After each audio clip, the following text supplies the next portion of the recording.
Yes, and that's where you've lost money. Yeah. So where it was, yeah, we had a double wide. We lost $30,000 on, and it was prior to 1976. It was, I think we just got it fixed. It was in a HOA. It was in a 55 plus. So every single thing that I've just hit the nail on the head with, hey, this is the cream of the crop. I went exactly away from the cream of the crop, and yeah.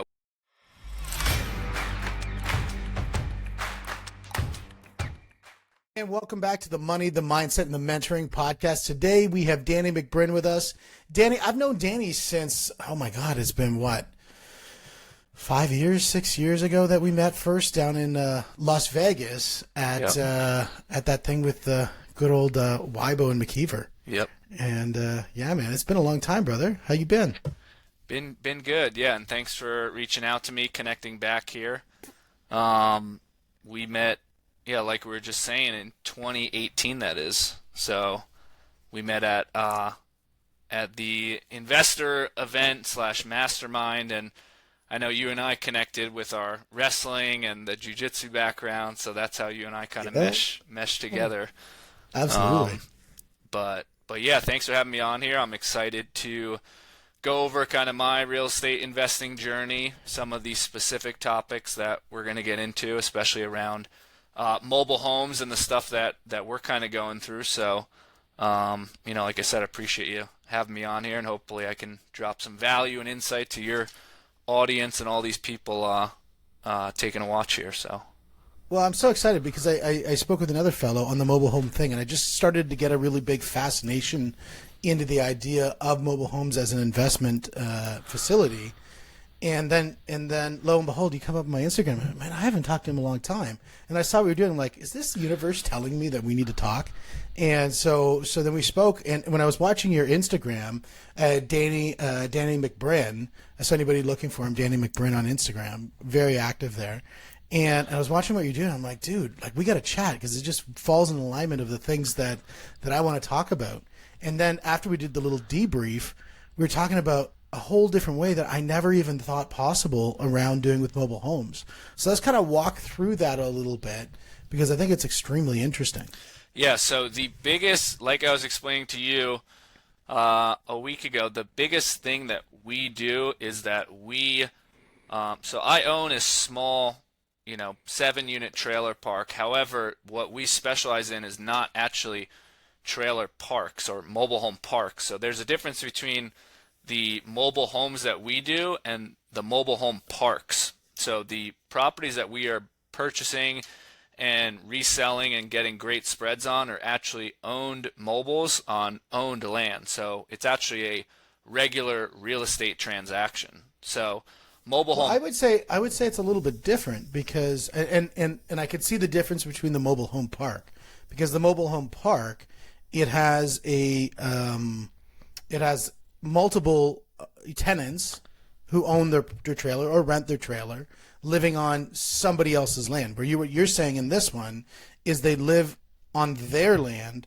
with their trailer. But the big difference is it's not a house, it's a trailer, but you're still treating like residential transactions. So talk to me about this. Yes, so when the manufacturer actually goes and sends that house out to the property and links it up to utilities and everything, they have the mobile home title. And before that person goes and gets a loan on that property, you have to surrender your title from the DMV because at that point it's two separate things. You have personal property, which is the mobile, treated as a car, and the actual real estate, which is, transferred through a deed and through the county. So that process is the affidavit of a fixture, which is essentially you're taking your title from the DMV and going to the county and you are affixing it to the land. So now I'm taking my mobile home and my land and I'm putting it all into one piece of real estate essentially. So when I go and get conventional lending, my lender is secured because I'm not just going to call a semi truck one day and tow it out of there, and my lender's now has money secured against just a piece of land. So what that process does is that it it conjoins and it affixes everything to one. And now your lender can properly give you the right lending to do So the what deal. type of, when we talk about the mobile home or the modular home or whatever, are we talking modular homes, or are we talking like the ones that have the wheels on the bottom?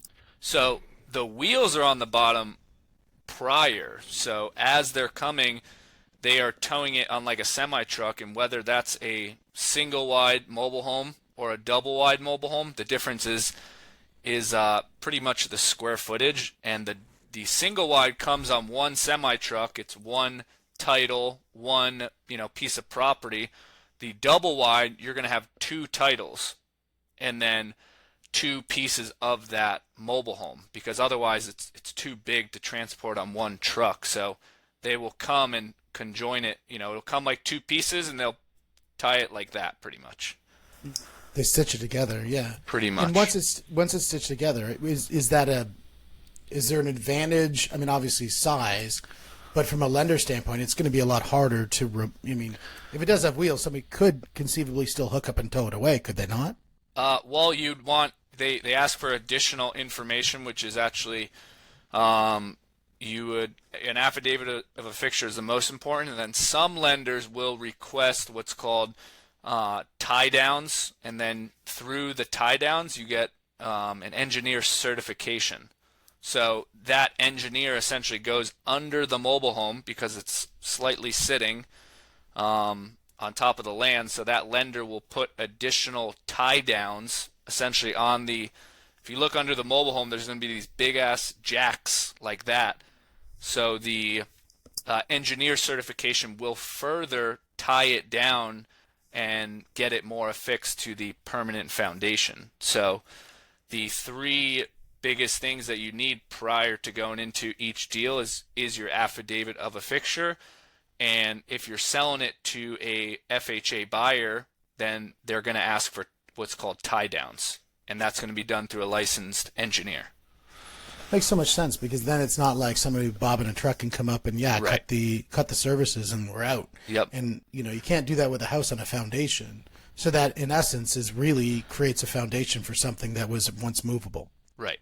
But with affordable housing, the biggest thing is that you can, in Arizona, it's going to get 120 degrees here. So building on site in a non-climate controlled, environment, and this is up in Canada, this is back east where I live, it is hard to scale that. You can't, if you're in a large manufacturing plant, you can pump out mobile homes, like that. Well, that's exactly what the other friend was saying, is that you can build mobile or modular homes in a factory with so much more precision, with so much more quality control, and then it just comes down to the delivery mechanism and the stitching on site, as the on-site labor. So the savings, when you're building a house, you might be building it, say, $400, $500 a square foot, but when it's a mobile home or a modular home, like we're talking, what are we talking per square foot? The cost of just the structure itself.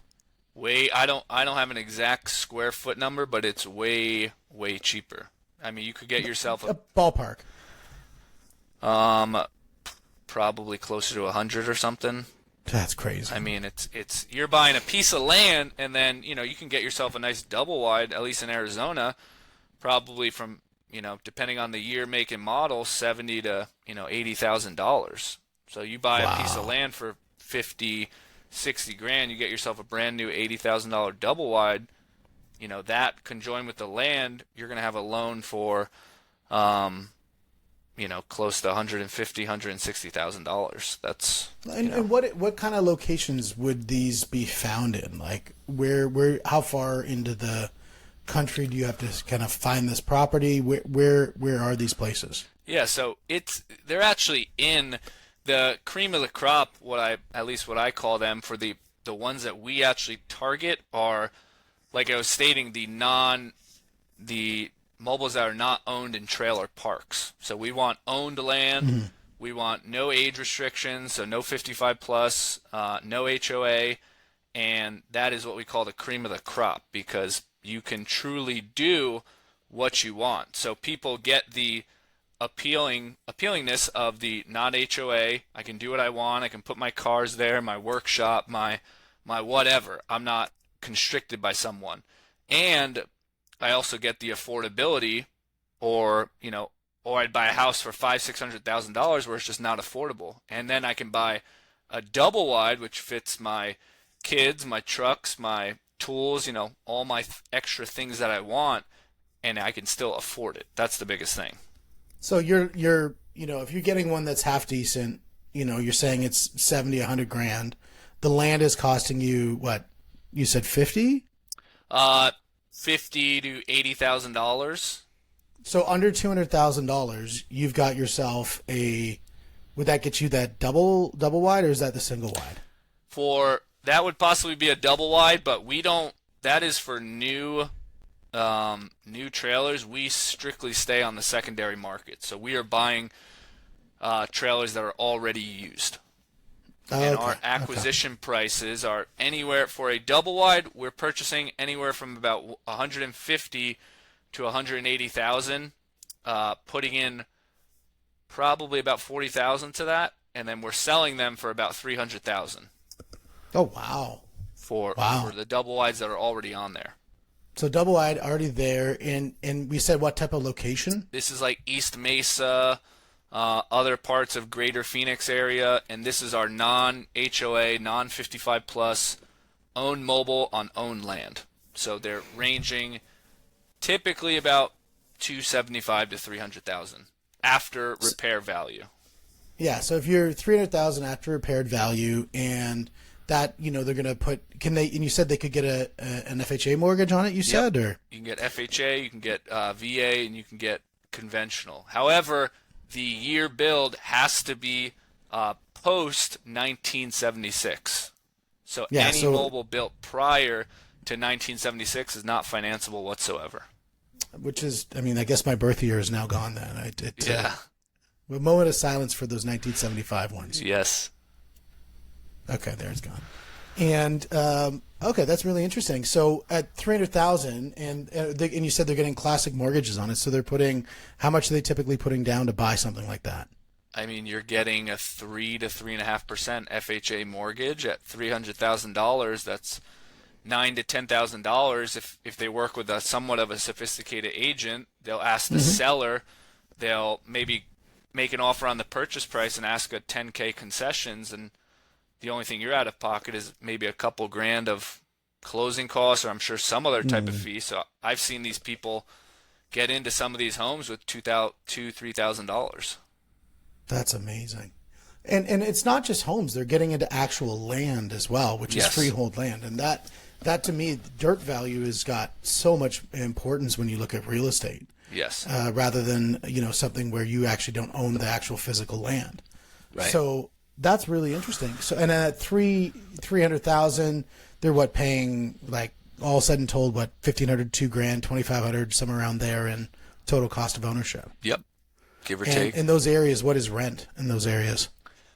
Rent for a double wide mobile home is probably the same. I would say $1,500 to $1,700.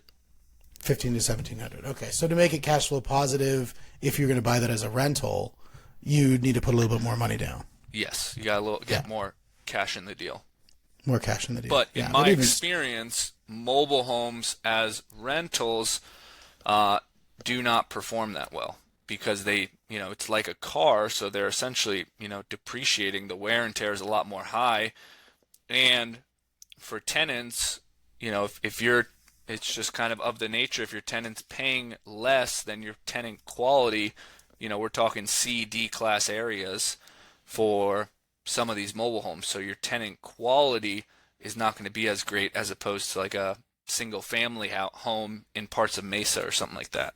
Okay. So this is something where this is really best suited for somebody who's buying to occupy the property. Yes. So your fix and flipper, I think this is one of the absolute greatest opportunities to make a buck on. If you're looking to wholesale these deals, if you're looking to flip these deals, they are the absolute greatest wholesale deals that you could find on the market. If you're saying these are the greatest wholesale deals and these are the deals that you're doing, why would you want to market to other people to say, hey, get into this? Because it doesn't seem like, in my mind, that was there like 5 of these out there? Like how many are there? There's plenty to go around, and I'm of the nature that there's always going to be enough deals. So at the end of the Yeah. day, whoever I give value to or whoever I work with, I'm sure, the law of reciprocity says if I'm always putting stuff out there, I know in return, I'm sure that person I work with is going to send me their deal. I'm going to do business with them. I'm a private lender, so maybe they might need financing on that deal. So I'm always going to be a guy of value. So given that value, I'm sure it's somehow going to be of a return to me. There is limited supply in Arizona, but with my expertise, I know that no matter what, I'm sure I'm going to have a hand in a jar. It's just about which jar I'm going to be putting it in. So It's the best mindset to have is the mindset of abundance. yes, And it's funny. I work with a lot of Keller Williams agents for real estate, and the very first time I walked into Keller Williams' office, what really got me excited about it was the guy said his name was Shah Hassi. I walked in and he said, "Hey, come look at my books." I'm like, "What are you talking about?" I used to work for another brand, and it was totally the opposite. And he says, "This is my P&L. This is everything I do. These are all my marketing. This is my listing script. This is my buy." And I'm like, "Oh my God, the guy's like giving me everything. Is he crazy?" And because I'd been trained in the opposite way, because in my last office, it was if you didn't guard your client, everybody's trying to Right. to market to your client, and it was just not healthy. And so it was just such a great experience to go back into that. And that's something that in every business that I've taken forward is the idea of thinking with abundance rather than scarcity. So it's great to hear you speak that way. yes, And, 100%. because I do believe it all comes back around. It's one of those things like, look, I mean, we spoke with each other in 2018 and now we're talking now on a podcast. And that's super exciting. Right. Yeah, no, that's amazing. Now, have you looked at other states as well as different opportunities to jump in on? So and you're talking mobile homes specifically? Yeah, so I have looked at some other states. I know Florida is a big they have a ton of mobile homes down there. I am just, with the amount of deal flow that we're doing direct to seller from other wholesalers, other people I'm working with, we have about anywhere from 20 to 30 deals we're working per month just in Arizona. So I'm right now hiring to get more people to help me manage all the deals that we have because we don't have enough personnel at the moment for just Arizona. So getting into another state is definitely on my radar, but I'm probably a couple years out from actually making a plan to do so. But these deals So are everywhere. I was just going to say, then there's definitely enough deals to go around Yes. if that's the case. I have friends in North Carolina flipping double wides, single wides. I have friends in Florida doing it, and everyone that is doing it right is going after the own land, no HOA, no age restrictions, affixed post 1976, the good deals that you can make a nice profit on. Did you ever jump out of that buy box and make a mistake? Yes, and that's where you've lost money. Yeah. So where it was, we had a double wide we lost $30,000 on, and it was prior to 1976. It was, I think we just got it affixed. It was in a HOA. It was in a 55 plus. So every single thing that I've just hit the nail on the head with, hey, this is the cream of the crop, I went exactly away from the cream of the crop, and yeah, we took a little loss on that. So Now, did you have the buy box before then and violated the buy box, or is that what created the buy box? the buy box was, a general, hey, this is generally what we should look for. But now it's, hey, here is our underwriting parameters. Does it check each box? Obviously there are exceptions to the rules, but one and far and few in between. Unless someone's practically giving it away, it's not, it's just not worth it to go outside your process and your parameter. Yeah, I always find every time you operate outside of that normal SOP and that normal parameter, things just always go sideways. Yes. And then you realize, oh, that's why I created that process. Right. Correct. Yeah. So you kind of adjust as you go, adjust and correct, but you live and you learn, and that's just what you got to do. So what does the future look like? Where are you headed to? What are the big things that are going to be, 3 to 5 years down the road? Yeah, so 3 to 5 year plan. I mean, we're getting our wholesaling business more scaled up. We've been established now for 4 years, so it's myself and my business partner, and I know for me, I'm doing outside of our business, I'm doing some private lending. So I'm lending on other people's mobile homes, single family deals, only in Arizona. So I've built myself a little parameter of things that I follow. Um, so I'm making some extra income off that, and I would like to keep doing that and keep building that, and eventually get into actual mobile home parks and trailer parks where, instead of picking up a single family once or twice a year, I can get a multi-family deal. I can get a trailer park and pick up, 30, 40, 50 units in one deal and really, increase the value, increase the rents, and refinance at a higher amount and hold on to that, for a couple years or who knows how long. But those deals excite me. Just getting bigger deals at scale, and those are really where you can, make a, million, $2 million profit on something like that. So, but the thing is, and I was just speaking with someone who is super intelligent, super seasoned in the game, and his thing was, if you compare this investing business to like a baseball game, you're wholesaling, you're fix and flipping, those are going to be your singles and doubles, and you're never going to win a ball game without getting on base for a single or double. Where your home run deals is your 30 unit multifamily deal, your land development, your big trailer park that you're working on in the background, and then you're also still getting up to bat and hitting your singles and doubles. So you have that cash and that capital to fund those deals. So a lot of people I know will swing for the fences every time and want to take down a 50 unit, and they're cash strapped and have no capital to do anything, or borrowing too much, or then you're giving up all your equity in the deal to investors because you don't have any cash to manage anything. Yeah, exactly. Absolutely. Absolutely.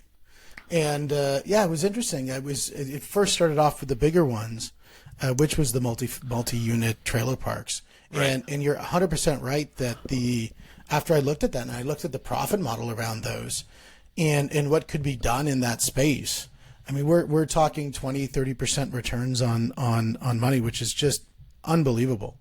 And so I think it's to me, that's fantastic as an investor. But when you're looking at yours, you're also making mad cash at your perspective as well, looking at the entry level stuff as well too, right? Yes. But it was with things that I've never even thought possible, because you have other exits too, because if the land becomes worth so much, whoever bought it, they can exit it by just demolishing the mobile home and then building a proper house once the land has enough value that the value of the land is more than the value of the land plus the trailer. Yes. Yeah, you could do that. So Yeah, there's options. If you don't, if you rent out your mobile homes, and if you don't sell or finance your mobile homes. So what a lot of people do, which is super appealing for me, is let's say they buy a 50 unit mobile home park, and all those mobile homes are park owned.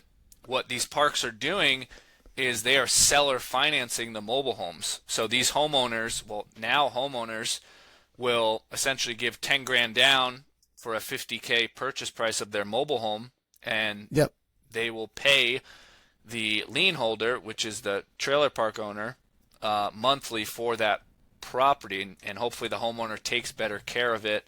And a lot of these parks will usually put in like a first right of refusal or something like that, so if that person goes to sell it, the park can just buy it back and then rinse and repeat the whole process. Absolutely. Well, dude, this has been awesome, man. Going through this whole idea, it's something that I've never heard of before, and to know that, it's really great when somebody finds a niche and really capitalize on this niche. And seeing what you're doing with this, I saw the office building that you have, and that you've really, really set yourself to grow, and where you've gone from 2018 to today. Like, this is something you really doubled down on, and the results has definitely come out. So, really excited to witness your journey and then listen to it today, and to share, be witness to the things that you shared today on what can happen in that space. So thank you. Yeah. And thank you for getting me on here and giving me that opportunity. So Yeah, man. So, guys, if there's anything that you want to reach out to Danny about, if you're down in Arizona and looking at these things as options, if you're also looking, I guess, as for private lending, reach out to Danny McBrinn on his Instagram. He responds pretty darn quick, so that was super nice to see. And Danny, again, thanks so much for joining me. Really appreciate it, my man. Yeah, thank you, Steve. Awesome. And with that, guys, this is the Money, the Mindset, and the Mentoring podcast. We will see you on the next one.